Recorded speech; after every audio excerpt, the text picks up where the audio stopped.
Let's get into some more pertinent immediate issues. 13 million Australians, as you know, locked up in their homes and cases rising. A lot of worry for business and growing calls now for the Morrison government to bring back JobKeeper. Employers, workers, even the New South Wales Treasurer Dominic Perrottet want the scheme brought back, saying that the current $600 a week in disaster relief payments isn't enough. For their analysis on this and everything else, I'm joined by my economics panel here from Melbourne, business commentator Terry McCrann, and from Sydney Sky News business editor Ross Greenwood. Ross, will Josh Frydenberg budge on this, do you think? Go for longer. State premiers effectively know that they're being subsidised by the federal government with these relief payments. Now, remember that JobKeeper was initially $1,500 a week. It fell to $1,200 a week. These emergency payments are $600 per week for those who qualify who have lost more than 20 hours a week in work. But the one important aspect of JobKeeper was it kept the employee attached to the employer. And so as a result, if now you suddenly find that that is broken, that link between the employee and the employer, it could very well be that that job is not there in the future when eventually things are opened up. Or indeed, the second part about this is that the employer simply can't find that employee when they want to find them in the future, because ultimately somebody could go broke. And the real problem here without JobKeeper is that that link between the worker and the employer is broken without it being any sign of being repaired right now. Look, there's a lot of sense in what Ross says, Terry. I just worry constantly about the debt burden, the deficit burden. We're talking about the games in 2032. I think that's about when we get out of deficit, all things being equal. What do you think of the idea? Well, I think the Brisbane Games is just guaranteed we won't be getting out of deficit come 2032, Peter, although that was always a pipe dream.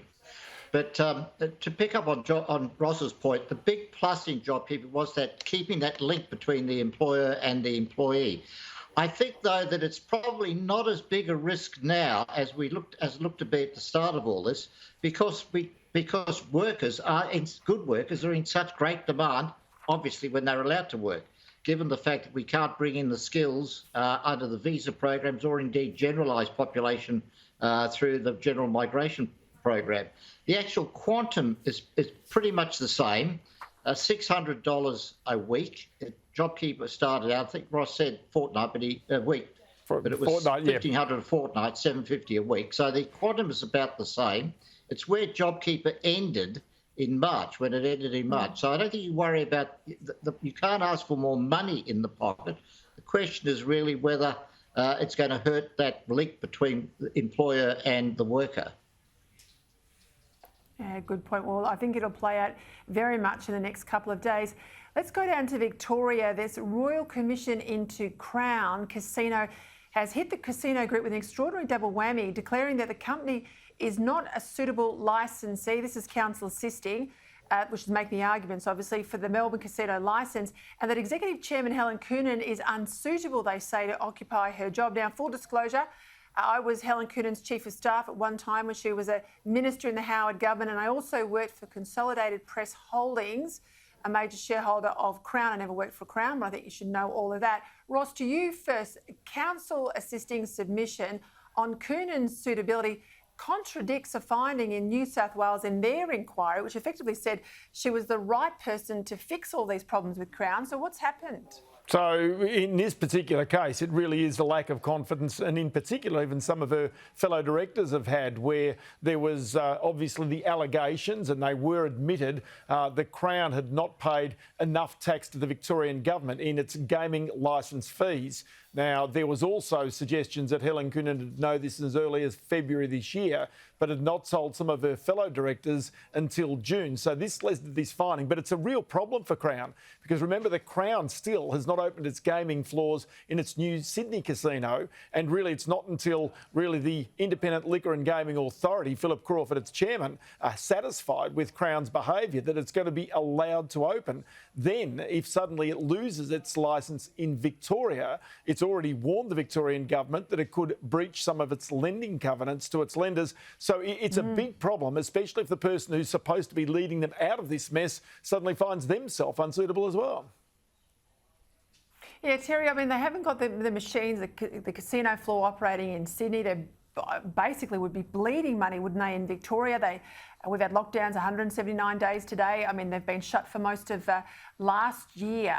What's the end game? What happens to Crown in Melbourne in terms of their licence if that licence goes? Well, it's become a real big issue, Peter, because it's also a huge hot potato for Dan Andrews, the Premier in Victoria, because he said that if the casino inquiry recommends that Crown be stripped of its licence, he will rip up the licence. Now, I think he probably wished he didn't say that, because that's where the casino inquiry is heading. You've got the council assisting saying that the Commission can find that it should be one of the outcomes. And secondly, it's obviously a huge worry for James Packer, who's got his entire personal fortune, almost his entire personal fortune, locked into those Crown shares.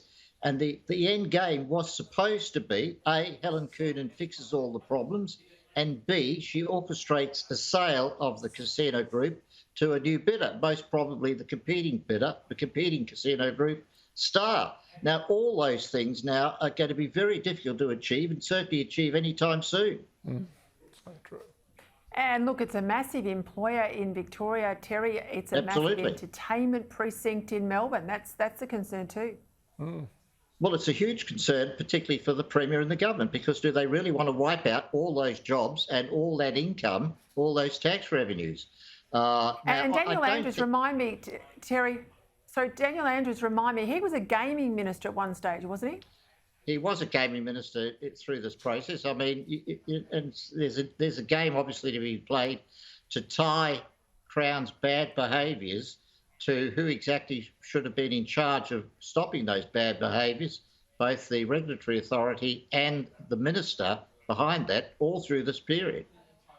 I tell you what, Peter, there's one other little thing about this. Do remember that if the government were to say, right, we're going to give the licence now to somebody else, Crown owns the buildings. So therefore, there's a real problem as well, because if you suddenly want to magically come up with a new casino operator, the fact of the matter is that Crown has got to do a deal with whichever new casino operator comes up, because it's going to take too long to build new facilities if you want to start from scratch. They're not going to do that.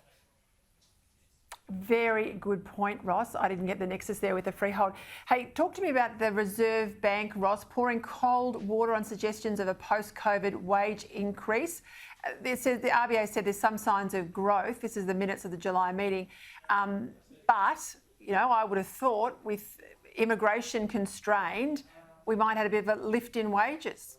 Yeah, so Philip Lowe, the Governor of the Reserve Bank, a couple of times has now come out and said that he believes that business for too long has really been too almost miserly with workers, that they've actually tried to concentrate on bringing it down. But as I say, it's one of these really interesting points, because a lot of other employers out there right now will be telling you they simply can't get the workers, and they're having to pay way over the odds to get new ones or to hang on to them.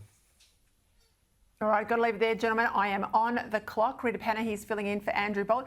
She's up next. Thank you for your time.